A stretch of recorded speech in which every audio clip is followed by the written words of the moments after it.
میرے دروازے پر ایک بوڑھی عورت روز آتی تھی اور دروازے پر بیٹھ کر اونچی اونچی رونے لگتی اور بددعا دیتی کہ تمہارے گھر سے میت اٹھے گی۔ ایسا کئی سالوں سے ہو رہا تھا، لیکن اب تک گھر میں کوئی موت نہیں ہوئی تھی۔ ایک دن میں گھر سے باہر نکلی کیونکہ میرے ہونے والے شوہر کا ایکسیڈنٹ ہوا تھا۔ اس نے مجھے دیکھا تو کہا، میں نے کہا تھا نا موت ہوگی۔ میں اس کے سامنے بیٹھ گئی اور کہا کہ اس موت کو کیسے ٹالوں؟ جو تم کہو گی وہ کروں گی۔ اس بڑھیا نے کہا، اپنے بھائی سے میری شادی کروا دو، سب ٹھیک ہو جائے گا۔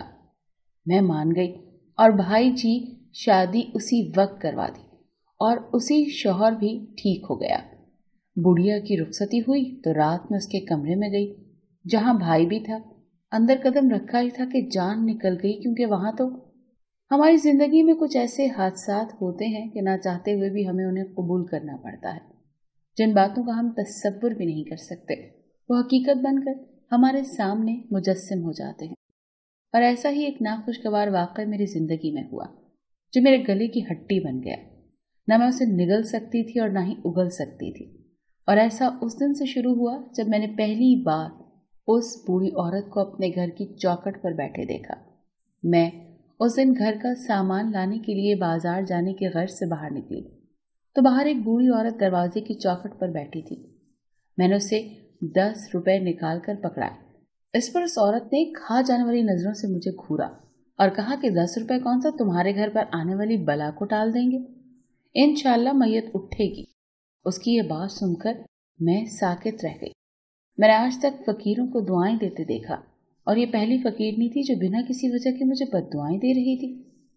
اس کی بات سن کر مجھے غصہ آیا اور میں نے چلا کر کہا کہ اے بڑھیا، کیا بکواس کر رہی ہو؟ دفع ہو جاؤ یہاں سے۔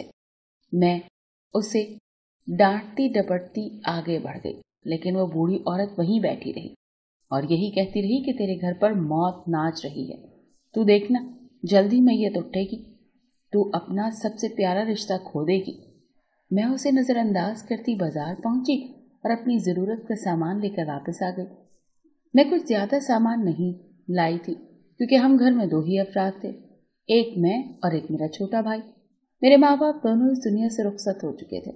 میرا بھائی مجھ سے 6 سال چھوٹا تھا اور مجھے اپنے بھائی پر پورا کنٹرول حاصل تھا، جیسے ماں باپ کو اپنے بچوں پر ہوتا ہے۔ میں شروع سے تھوڑی سخت نیچر کی رہی اور اسی لیے میرا بھائی مجھ سے ڈرتا بھی تھا۔ میں جو کہتی تھی وہی کرتا تھا۔ اگر میں دن میں کہہ دیتی کہ رات ہے تو وہ ہاں کہتا۔ مجھے اس پر اتنا بھروسہ تھا کہ میری منگنی ہو چکی تھی اور جلد شادی بھی ہونے والی تھی۔ ہماری زندگی سکون سے گزر رہی تھی اور پھر اس بوڑھی عورت کی وجہ سے بھونچال آ گیا۔ اگلی صبح معمول کے مطابق میں اپنے گھر کا کام کر کے ابھی فارغ ہی ہوئی تھی کہ اچانک مجھے گھر کے باہر سے رونے کی آوازیں آنا شروع ہو گئی۔ پہلے پہل تو میں نے نظر انداز کیا، لیکن پھر آواز بڑھتی گئی۔ کوئی بڑی منحوسیت سے بین ڈال رہا تھا۔ میں نے جب دروازہ کھول کر دیکھا تو وہ بوڑھی عورت اسی جگہ بیٹھی رو رہی تھی۔ اسے دیکھ کر میرا دماغ گھوم گیا۔ میں نے غصے سے کہا کہ تو پھر آ گئی، دفع ہو جائے یہاں سے، کیوں اپنی منحوسیت پھیلا رہی ہے؟ اور میری بات کے جواب میں وہ بولی کہ میت اٹھے گی تیرے گھر سے، یاد رکھ۔ وہ بددعا دیتی چلی گئی اور پھر یہ سلسلہ رکا نہیں۔ وہ روز آنے لگی۔ پہلے پہل تو مجھے اس پر غصہ آتا تھا، پھر مجھے بھی عادت پڑ گئی کہ کوئی پاگل بڑھیا ہے، اپنا ذہنی توازن کھو بیٹھی ہے، کیونکہ گھر میں کوئی حادثہ نہیں ہوا تھا اور اللہ کے فضل و کرم سے کوئی مرا بھی نہیں تھا۔ ایسے ہی 1 سال گزر گیا۔ ایک دن اچانک صبح صبح بھی میں سوئی ہوئی تھی جب فون آیا۔ میں نے دیکھا تو میری ہونے والی ساس کا فون تھا۔ اس نے بتایا کہ میرے منگیتر کا بہت برا ایکسیڈنٹ ہوا ہے۔ یہ سن کر میرے ہوش اڑ گئے۔ میں اور میرا بھائی بھاگتے دوڑتے اسپتال پہنچے اور جب میں نے اپنے منگیتر کو دیکھا تو میرے سر پر جیسے قیامت ٹوٹ پڑی، کیونکہ وہ سارا پٹیوں میں جکڑا پڑا تھا۔ اس کی ایک ٹانگ ٹوٹ چکی تھی اور سر پر بھی کافی گہری چوٹ آئی تھی۔ اس کا بہت سارا خون بہہ گیا تھا۔ ڈاکٹروں نے کہا تھا کہ اگلے 24 گھنٹے مریض کے لیے بہت ضروری تھے، کیونکہ اگر ان 24 گھنٹوں میں اسے ہوش نہ آیا تو وہ کوما میں چلا جائے گا۔ یہ سنتے ہی میں رو پڑی، کیونکہ مجھے اپنے منگیتر سے بہت محبت تھی۔ اسے اس حالت میں دیکھ کر میرا دل پھٹ کر رہ گیا اور پھر صبح سے شام ہوئی پر اسے کوئی ہوش نہ آیا۔ ساری رات میں دعائیں مانگتی رہی، کبھی کبھی دعائیں قبول بھی نہیں ہوتی، اور میرے ساتھ یہی ہوا تھا۔ میرا منگیتر کوما میں جا چکا تھا۔ اس پر میں بہت روئی اور اللہ سے بہت شکوے کیے کہ اس نے میرے ساتھ ایسا کیوں کیا۔